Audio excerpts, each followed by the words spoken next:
Hello everyone and welcome to today's Connect and Learn webinar. It's great to have you all with us, and today we're going to be talking about telehealth. But before we get into today's webinar, I'd just like to acknowledge the traditional custodians of the land where we are presenting from today, the Wurundjeri people of the Kulin Nations. I'd like to pay respect to elders, past, present and emerging, and extend this respect to those First Nations people who might be watching this webinar live or in replay. My name is Naomi Crafty and I will be facilitating this webinar. We like all our webinars to be as interactive as possible, so please make use of the functions on the top right-hand corner of your screen to ask questions or to make comments at any time. We'll try to make time to respond to as many of these questions as possible over the next 50 minutes. There will be some telehealth tip sheets referred to today. And just to let you know, you can download a PDF version of these in your resources folder. They are also available on the Turning Point website. If you have any problems, just type in the chat box and somebody will help you out. If we can, we encourage you to stay on at the end of the webinar and complete the exit survey. On this survey, there's an opportunity for you to provide feedback and to suggest topics for future webinars. If you do have to leave early, you can click on the yellow feedback icon and the survey will open in the computer's browser. If you're like me, about 10 weeks into this pandemic, you might be thinking, I will be so glad when I don't have to watch another webinar, attend another Zoom meeting, or see another client using either telephone or video services ever again. And I guess hopefully, for many of us, it won't be too long until we're able to return to a way of working that we were previously used to, having clients and AOD workers in the same room, talking face-to-face to one another. But the truth is, for many AOD workers and health practitioners, telehealth, or healing at a distance, is the norm, not an exception. At Turning Point, we've been delivering telephone and online services for over 30 years, and we deliver a number of telephone and web-based treatment programs that will continue to expand well after this pandemic is over. So why do we do this? Well, I guess the short answer is that having a wide range of treatment modalities is obviously better for both clients and services. It's not a question of which mode of delivery is better, but which mode of delivery suits which clients and under which circumstances. This webinar is an opportunity for Turning Point clinicians to talk from their experience in delivering telehealth services to a range of clients over many years. And so now I'm delighted to introduce our presenters for today. Dr. Vicky Fan. Vicky is an addiction psychiatrist for Turning Point Eastern Treatment Services and is a lecturer in the Master of Addictive Behaviours course at Monash University. She has experience working across alcohol and other drug and mental health services in both New South Wales and Victoria. We also have with us Mish Sims. Mish is currently employed as a team leader and clinical supervisor for Turning Point's telephone and online services, also known as TOLS. And Mish has a background in psychology and has been working within the drug, alcohol and gambling treatment sector for the last decade. We also have with us Sally Brown. Sally is virtual, so we can't see her, but I hope you can. Sally is a clinical psychologist. Sally has been working in the telehealth space for the past 4 years, and Sally's telehealth experience started at Headspace, working with young people and their families using both web chat, telephone and email support. In the last 2 years, Sally has worked at Turning Point, supporting adults with alcohol, drug and gambling difficulties in a structured telehealth program called Ready to Change. I'd like to welcome all the presenters today and extend our appreciation for being with us and taking time to enlighten us about their experience of working in this modality. Vicky, you've just recently developed a couple of telehealth guides for us at Turning Point, one for clinicians and one for clients. Could you please tell us a little bit about these guides and how you suggest we use them? Thank you. Thanks, Naomi, and thanks for that kind introduction. So, yes, here at Turning Point, I've helped to lead the development of 2 telehealth tip sheets or guides for clinicians and clients. They are part of a suite of resources which we developed to assist clinicians and clients during the COVID-19 pandemic, but really what it's been is an opportunity to share with everyone the great expertise and experience that is at Turning Point in delivering telehealth. Turning Point, as Naomi mentioned, has been really ahead of COVID-19 in delivering services through telephone and web conferencing, and a lot of the research to date on telehealth has been in the mental health, telepsychiatry sector. So there is a lot of expertise and knowledge that we have amongst our clinicians at Turning Point in using these services previously that is useful to share now that a lot of clinicians and workers out there are providing telehealth for the first time. The tip sheets that we produced used input from a multidisciplinary team of practicing clinicians, and they were formed based on consensus and used available evidence. As mentioned earlier, those tip sheets are available for download in the resources section and also from our website. And the 2 sheets look like this. There's a 3-page guide for clinicians and also a 2-page guide for clients.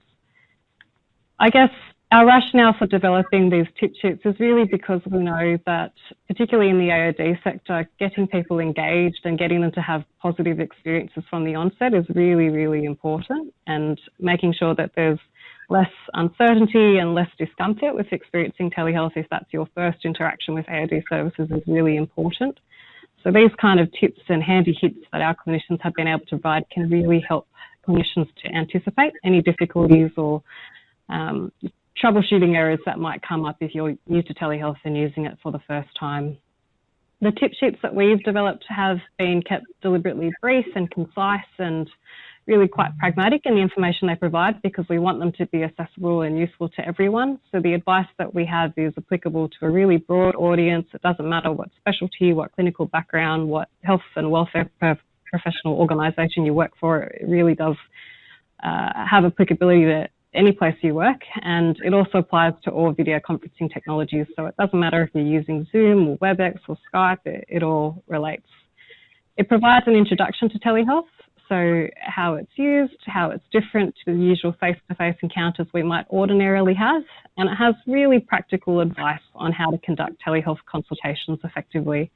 So starting with how do we book a telehealth session, how do we set up before a telehealth consultation, what do you do during a telehealth consultation, and how do you close and prepare the client to finish a telehealth consultation as well. For those of you who might have had a bit of interaction with telehealth previously, these tip sheets also are aimed at providing a little bit of extra knowledge and extension of skills in the application of telehealth, and they also provide tips on how to manage some common telehealth problems that our clinicians have certainly encountered during our time providing telehealth services. So I'd really encourage you all to please have a look at those telehealth fact sheets and consider them in your own practice and adapt some of the stuff that we've been able to put on them, because certainly the feedback we've had in our own services that it's really useful to share experience and the ways in which people have navigated these sometimes foreign modalities. Thank you, Naomi. Thanks, Vicky. So just a reminder to everyone that you can download the PDF versions of the tip sheets from your resources folder if you're listening to this webinar live, or you can download from the Turning Point website if you are listening to a recording. So now we'd like to move on to having our panellists answer some of the questions that were sent in advance of today's webinar. And I'll go first to Mish. So I'd like Mish to tell us a little bit about what you do as a TOL supervisor and what your role is in supporting the team. And in particular, I'd like you to talk about what do you do when you take a high-risk call from your home? Thanks, Naomi. So I am one of the shift supervisors at TOL. So we're telephone online services, and we cover over 25 different helplines across telephone, web-based counselling, email support, and forum moderation. So we've recently, although we've been in that telehealth space for about 30 years, we've recently had to adapt to moving a large number of our counsellors to remote support, so moving them to home, which has had its own share of challenges. Dealing with risk in that telehealth space pre-COVID-19, we had a peer support model that worked really effectively for us, where if counsellors needed to escalate a crisis call or a crisis web, that they could turn to a colleague in the same pod and get some support to do the second part of that process around contacting emergency services, following up with a welfare check or tracing a call or anything like that. So it's kind of a two-person role, and that allows the counsellor to stay engaged with the caller who's at risk or in the midst of a crisis. When we moved our counsellors to home, we had to think about how do we still use that peer support model when the circumstances are now quite different. So we implemented the Zoom app for like a messenger type support that runs on the bottom of the monitor, so that staff are constantly connecting to one another, and able to flag if they're on a call where there's a risky presentation and that they need to respond. They can notify a colleague to just be there and be available for support, and that seems to be working very well for us at the moment. So yeah. Thank you. I think one of the things I've certainly learnt over the course of this pandemic, I think we're all learning new skills, but there's a solution for everything. There seems to be a lot of technologies, and if you find that you're in a situation that's sort of unusual to the one that you're used to working in previously, just sitting down and talking to colleagues, you seem to be able, people seem to be able to come up with ways of working that seem to, as you say, work quite well in different circumstances. Thanks, Mish. Sally, I know, Sally, you're very involved in providing the Ready to Change treatment program, primarily over the phone, but in using other technologies as well. So I wonder maybe if you could tell us a little bit about the work that you do at Turning Point, and how you deliver this program, and some of the tips that you've learnt along the way. Sure thing. Thanks, Naomi. So Ready to Change, it's all on the telephone. We do have a little bit of SMS contact with our clients, but that's more administrative around appointment reminders, things like that. So in the Ready to Change team, it's run by psychologists and social workers. And what we do is we provide 6 sessions of counselling plus an assessment session. So clients are referred into our program. That's either a self-referral or through direct line. So what Mish was just talking about there.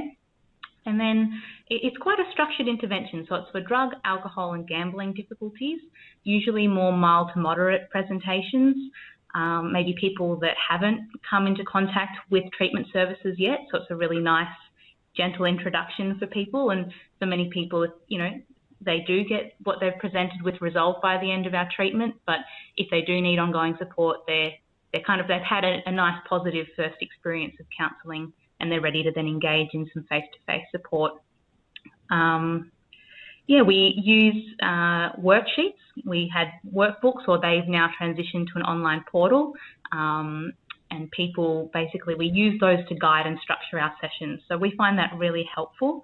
It's got CBT, MI, ACT, DBT informed strategies. And I think particularly in telehealth, that gives an extra point of attention. I think because you don't have that face-to-face engagement, having a third entity, which is the workbooks or the strategies, just helps that little bit of extra engagement and attention focus between the clinician and the client. So that's a summary of what we do in Ready to Change. some tips, I suppose, particularly if it is a client that's a bit treatment naive, really socialising them to the idea of treatment in the beginning, especially when it's on the telephone. So encouraging them to have sort of same time each week in a private space, have tissues ready, glass of water, almost simulate what they might experience in the face-to-face setting. You know, whether that might mean for some people having a little bit of time after the session just to settle before they re-enter their day-to-day life can be helpful. Having homework tasks, we are given the CBT component, really encourage that regular check-in of them keeping diaries and activity schedules, which seems to help. Yeah, also maybe a little bit more mindful in the telehealth space about broaching on topics that are maybe a little bit more vulnerable for people or might be harder for clients to talk about because we can't see them. We don't want clients to leave their telehealth session feeling really undone or like a can of worms has opened and hasn't been held. So we're just a little bit more thoughtful. It's not that we don't engage in more difficult kind of conversations because we know that's a very important part of therapy, but just proceed with a little bit more caution and lots of checking in to increase the likelihood a client feels held in those conversations. That's about all from me. Thanks, Sally.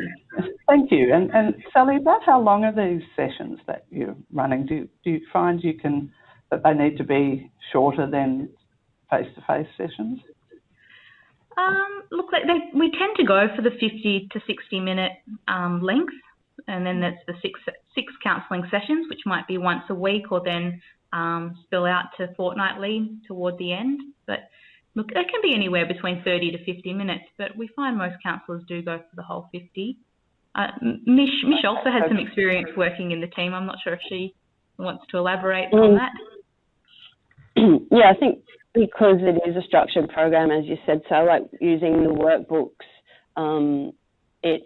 it can sort of take that 50 minutes to go through and make sure that you're covering all the bases around, you know, triggers, understanding, you know, what an urge feels like, learning those skills around urge surfing and things like that. That, you know, takes a bit of time and spending a bit of time following up on how the week's been as well. I remember that was, you know, that took about 10 minutes at the start as well. So yeah, I'd say the 50 minutes feels about right from memory, yeah. Good, thank you. Okay, so Vicky, could you, how do you manage the risks of family violence and confidentiality, which seem to be some of the biggest concerns that people have when clients are taking calls at home at the moment? So family violence and confidentiality are really tricky areas, and family violence itself is a huge area of risk. And I think following on from what Mish was saying earlier, it's really important to be clear on what your processes are and what avenues you have to escalate within your own clinical governance structures or external organisations to get help if risk is identified with the client when they're on a telehealth consultation. I think speaking to the family violence question first, we know that in this environment that there can be a bit of tension in the home because people are living in closely packed quarters with a lot of anxiety and stress in the background with the uncertainty that's going on. So certainly that has been something everyone's been closely monitoring. Because that is potentially an environment in which family violence risk can escalate. So the first thing I think would be that if you are planning on providing telehealth to a group of clients where family violence is likely to be a risk, and certainly we should be taking universal precautions in that respect anyway, before providing telehealth, there should be a really clear structure and systematic understanding about where you go if that risk is identified. So what are your local crisis numbers for family violence support? Who do you tell in your organisation to escalate and address that risk, and what will your response be if that risk is identified?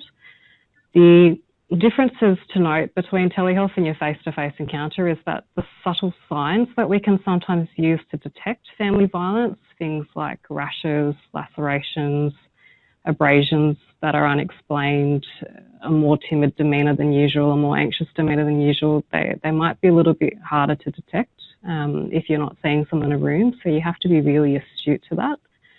The good way to start a telehealth consultation is to really, first and foremost, suss out whether that's potentially a risk. So is now a good time to talk? Are you in a safe and private space?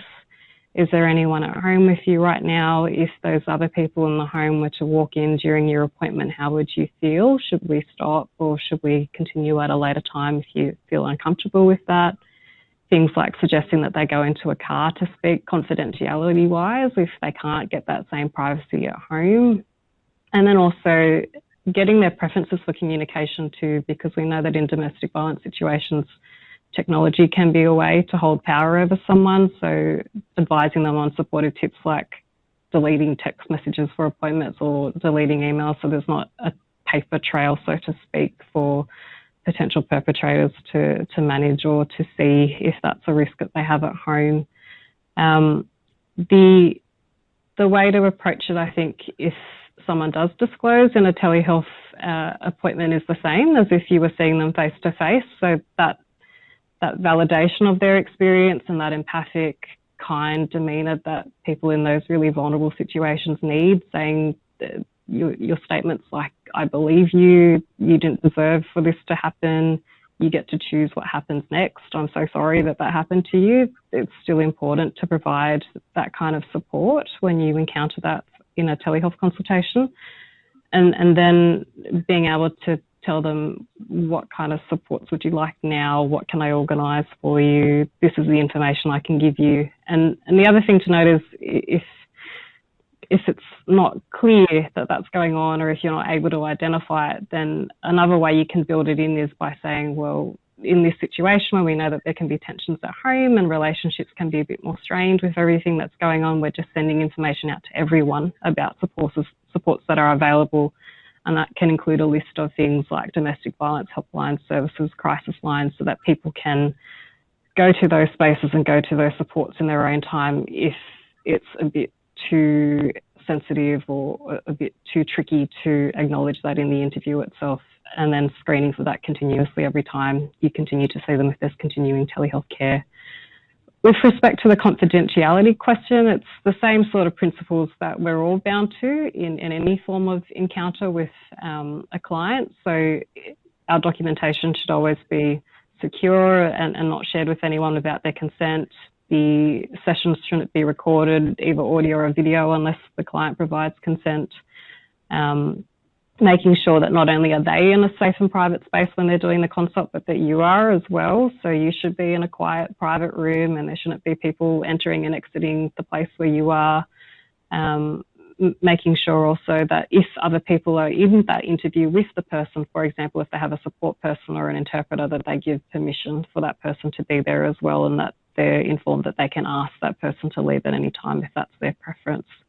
So I guess those are the key concepts or issues that I would recommend everyone be really astute to if dealing with confidentiality and domestic violence concerns in telehealth. Thanks, Vicky. Did anyone want to add anything? I might just add, something to follow up Vicky's point about having those processes in place and the clinical governance structures. Not just really important for, the clients that we're working with, but for the clinicians as well, because if you're suddenly now finding that you're working with risk over the phone or, web-based risk, web chat risk, or Zoom, it's very different to sitting, face-to-face with a client in a consulting room or because, there's a lot more variability of what can happen. And so the anxiety and the experience of the clinician is a little bit different, so that we need to have those things in place to support them as well, make sure that they're really clear on where they can get support and what the process is for managing that risk. Thank you. And we've had a question come in from one of our listeners, and I think this might be for you, Mish. Okay. I understand that Turning Point is a Victorian service, but would the Ready to Change program be available to interstate callers? I work on a national support line and many of my callers could benefit from this program. For Victorian or interstate callers, what number can they call to self-refer? Do you know the number? Or? So for Ready to Change, that might be a Sally question, but for Victorian callers to get support, they can call direct line, 1800 888-236. Don't quote me on that, but I'm pretty sure it's right. Direct line. Direct line. But yeah, for the Ready to Change, Sal, you might want to chime in. It's still just Victoria for alcohol and other drugs? Yeah, that's correct. And then, but gambling's not Victorian. So gambling is New South Wales, South Australia, and Tasmania. So it's to do with funding. So yeah, we can help if you've got clients with gambling difficulties in those states, New South Wales, South Australia, Tasmania. Also refer through Gamblers Helpline, but for AOD, it's only Victorians, unfortunately. Might be national one day, but for now, just Victoria. Thanks. Yeah, so I would just encourage the person who asked that question to contact Turning Point, and we can certainly talk to them about access to the Ready to Change program, what's available, what isn't, and maybe even encourage you to support your local jurisdiction to request funding for the program. It is a really excellent program. I know we're doing a lot of research at the moment to look at the effectiveness of Ready to Change, and probably once that research, the outcome of that research is broadly available, the program itself will probably become more broadly available as well. And if you're in Victoria, you can self-refer on the Direct Line website. Great, thank you. I do have a link for some research studies for Ready to Change too. I can send them around. Oh, great. So yes, please make contact with us, and we'll make sure that people can access those resources. Thanks, and those studies. Thanks, Sally. So I know that the most important element in effective telehealth consultation is client engagement. So I'm really interested to hear from all of you, from your many years of experience, some of your best tips for engaging clients on the phone or live or via email. Maybe we'll start with Vicky. Yeah, I think speaking to the client first about what their understanding is of telehealth and what their expectations are, and really demystifying any kind of concerns or questions they have about it can be quite useful. It can also be useful to acknowledge that it might be a bit clunky at times and that you might encounter issues, but you'll be there and you'll troubleshoot them together. Things like, if you can't hear me suddenly, put up your hand and I'll see you on the video, and we'll jump in and provide some support. I think similar to a face-to-face consultation, in a telehealth consultation, it's always useful to use those first few minutes of the consultation to really build rapport and chat a bit more casually as well, to develop that rapport. That doesn't change depending on the platform you're working with.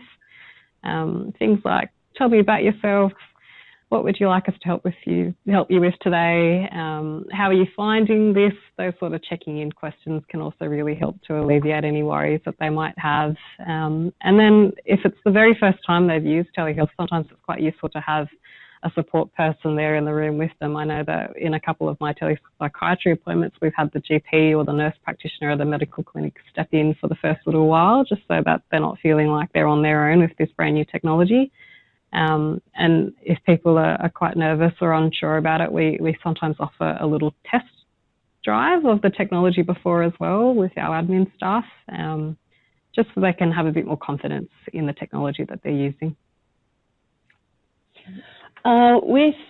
With telephone and online services, there's, like I mentioned earlier, 25 plus, I think, different helplines that we provide support for now. So engagement is really important across all of them, especially when you're doing web-based support, and it's, you don't have, the luxury of body language, eye contact, tone of voice. It's really just dependent on the words you use. So you have to be very mindful of, remembering to keep those micro-counselling skills of, validation and encouragement and reflection going throughout. So just to be mindful of it, that it's different for people. It can feel a little bit removed in the beginning. So the engagement, being conscious of your engagement is really important. So, to make someone feel comfortable. Yeah.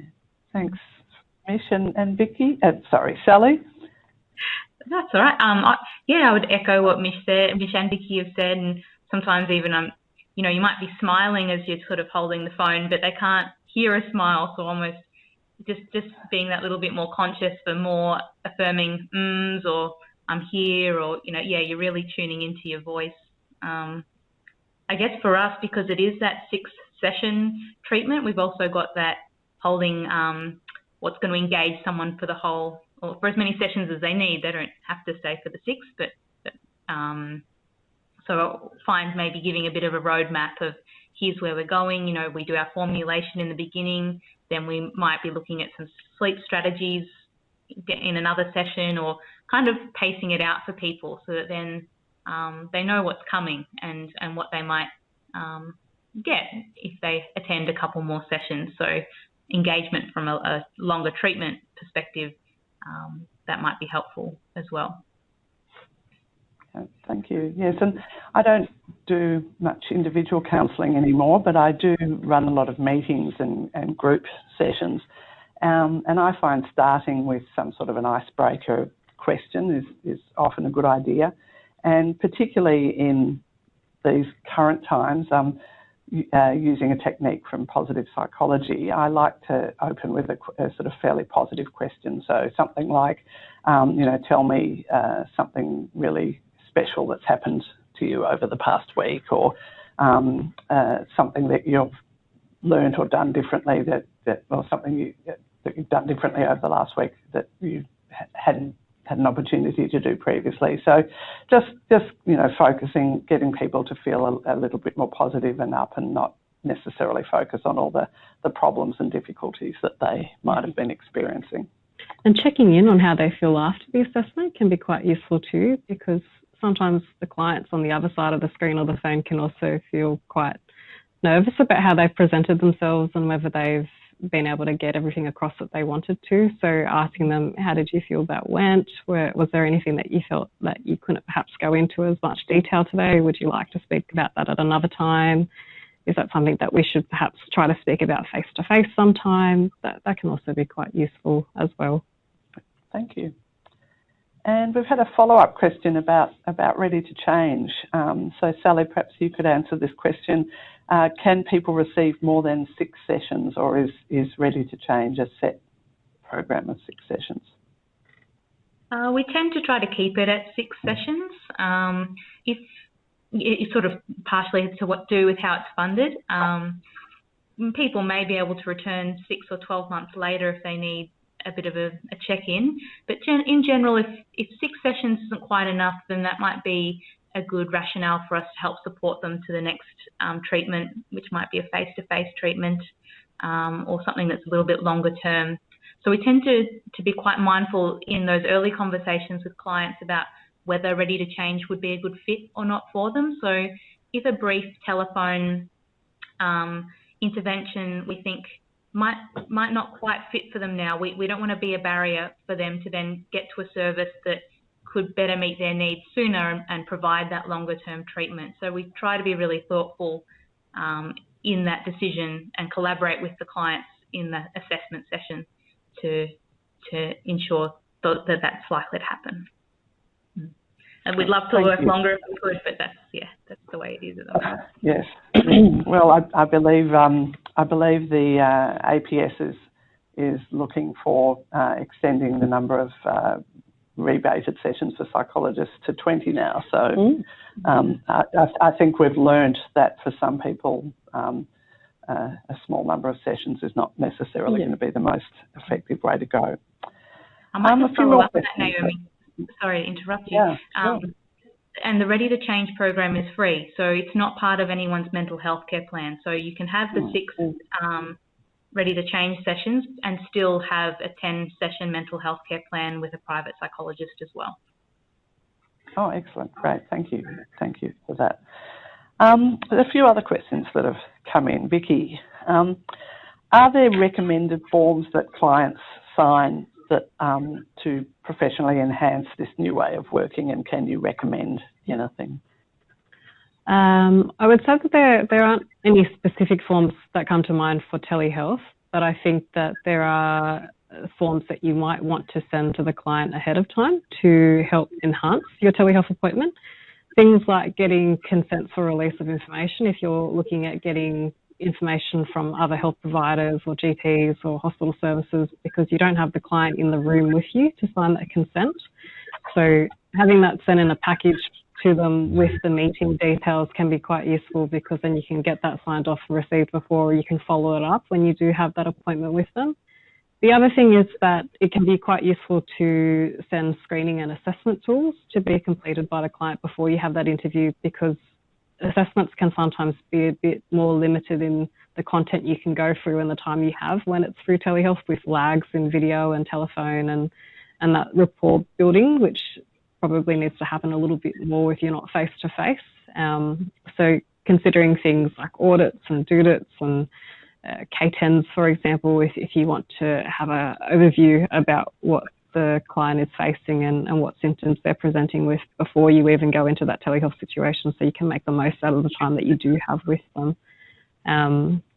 Sending information about the privacy and confidentiality is really important though. So I think most services have their own independent sheets around privacy and confidentiality when using telehealth, information about how to use the technology that you're providing. Those things are the really important things to send out before, so that you're not rushing to fix those issues or to convey that information during your precious consult time. Thank you. I know that so many people who have been talking about telehealth and the wonders of it versus the difficulties have focused on some of the ideas around confidentiality and inappropriate use of technology. So we know that if one of the benefits perhaps of telehealth consultations is that they can be recorded, and that can be a benefit because you can use that then for supervision purposes or for the client to listen back to their session. But of course, sometimes clients or people that you may not want to record the session will record the session. So how do you deal with the possibility that that might happen? So, I mean, I can only speak to, the helplines where we have a recorded message before the caller comes through and speaks to a counsellor, that lets them know that the call will be recorded for supervision and training, and that if they don't want that to happen, that they can ask to have that recording turned off, which does happen, and that's perfectly fine. I'm not too sure about how that would happen outside of that space, though.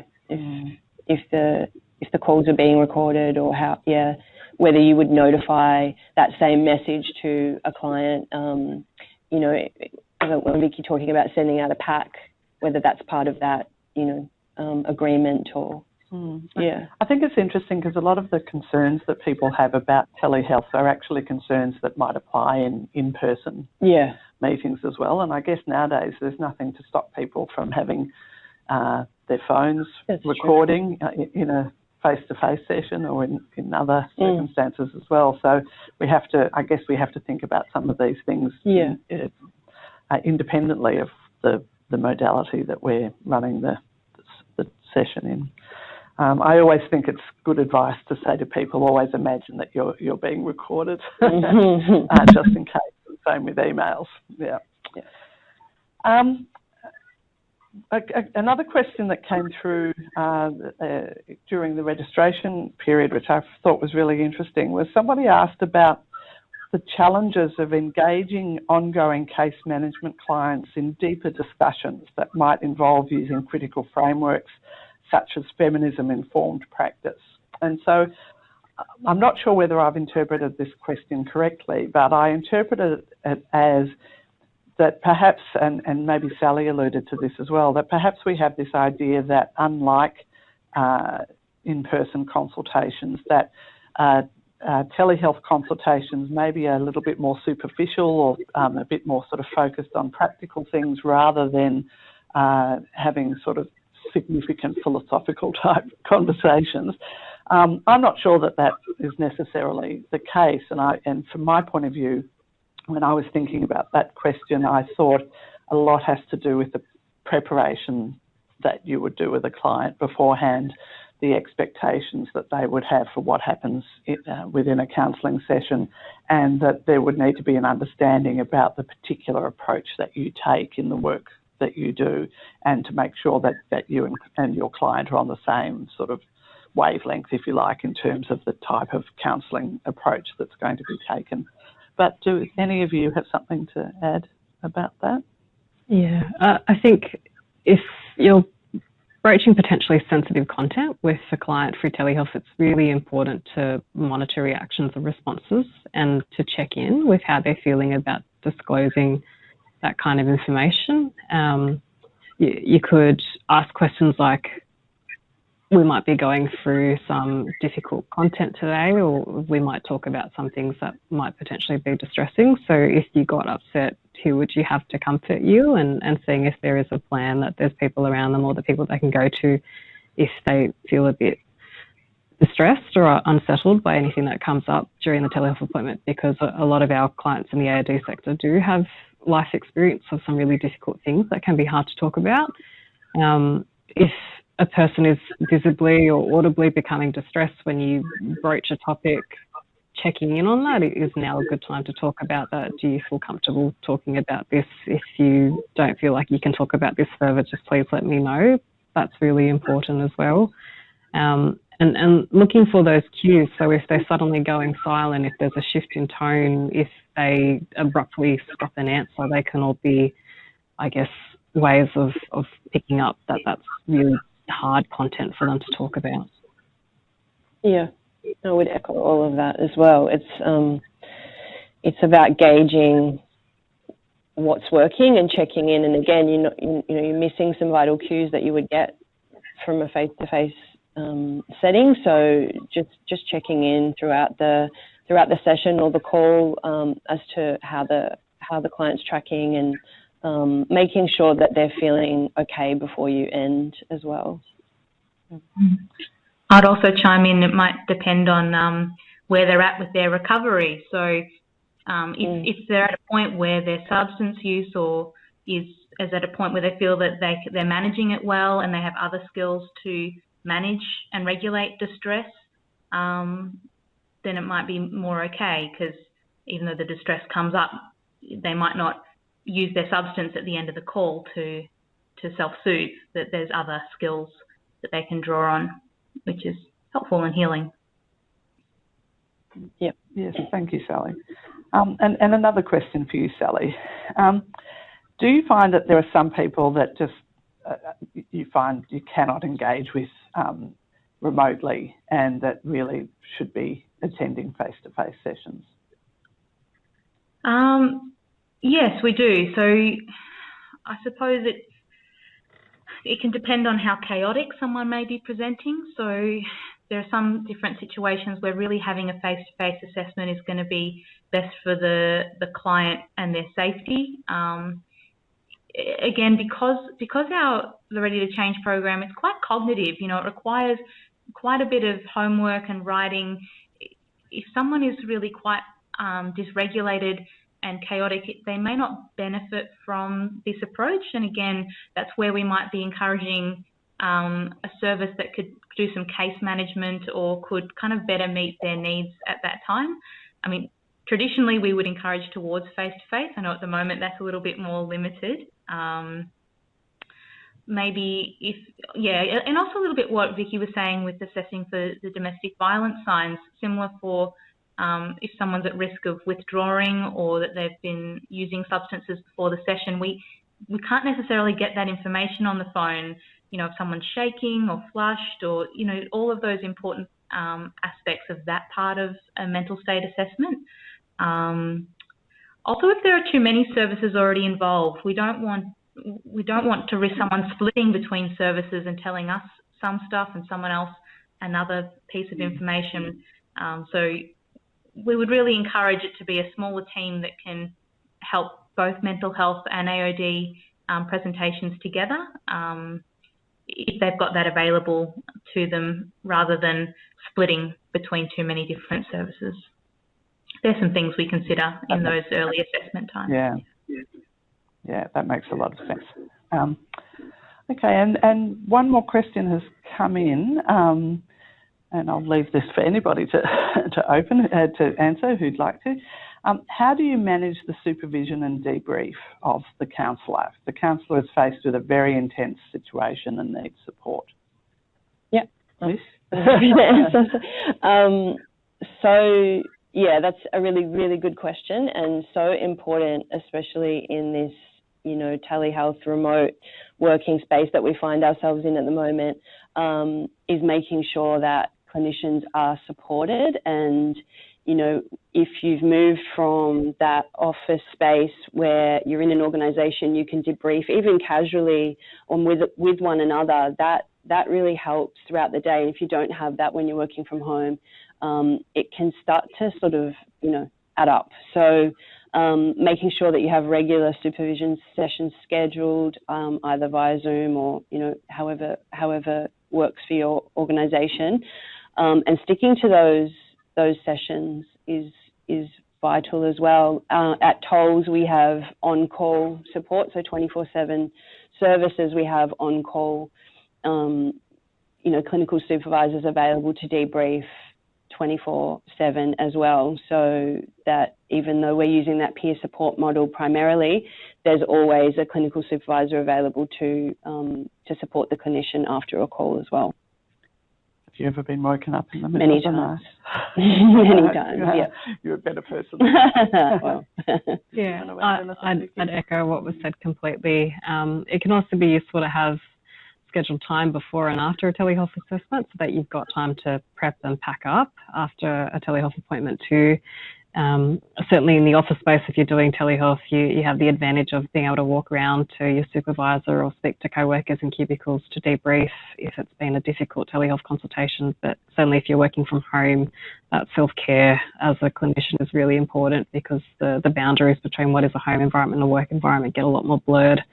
So similar to the advice we give clients around, if you end a telehealth appointment at home, maybe think of a routine or a ritual 15 minutes after where you go for a walk or you listen to some music so you can transition out of that space. The same is really important for clinicians as well, because we need to be well enabled ourselves to help keep our clients well enabled. Thank you. And Sally, did you want to add anything? I'd just echo that. I mean, for me, I think one of the pleasures of working in telephone counselling and online services is that your colleagues are always right next to you. And yeah, just what Vicky was saying, it's so nice to come off a call and be able to just talk to someone, or you pick up if your teammate is becoming a little distressed, or you can hear that they may be in a difficult kind of session, and then you're there for one another. It feels, to me, it suits me a lot better to work in that environment rather than more solo. Yeah, and I think that's a really good place to end our conversation today. I certainly would be saying to people, if you are going to work, I mean, really, I think any work that we do in the helping professions should be done as a team effort rather than individually, but maybe particularly telehealth, that need to have colleagues and people that you can rely on and get support and information from is really important. Yeah. So we're running out of time now, but I'd just like to say how much I've enjoyed spending time with my colleagues from Turning Point, and I could do this every week. So I'd like to extend my gratitude to them for taking time out of their day to be with us and to share their expertise with us. I'd also like to thank all the people that were here live with us on the webinar today, and for your wonderful questions and for engaging with us. We've been delivering Connect and Learn webinar programs now for about 2 years, and we'll continue to do that even after this pandemic is over. So please fill in your exit survey, and we'd like to hear directly from you about what you'd like to see covered by these webinars in the future. And if any of you would like to volunteer to be a presenter on one of our webinars, we'd love to hear that too. Our next webinar is scheduled for the 9th of June and is titled Working with People Who Use Family Violence During COVID-19. So my dear colleague Sheridan will be presenting that webinar, and it's looking, I guess, at the the other perspective from the one we've looked at today, which is concern about the victim survivor of family violence being on the other end of the phone, but what happens if the person at the other end is the perpetrator, and how do we manage that? So how do we recognise when a client who seeks support from an AOD service may be using violence? What does safe practice look like? How do we maintain engagement with clients who use family violence? So Sheridan, as I mentioned, will facilitate this webinar, and she will be joined by an expert presenter, Claudia Fletcher from No to Violence. So you can register for this webinar at the Turning Point website right now. So goodbye, everybody, and thanks once again for being part of this wonderful session, and we'll see you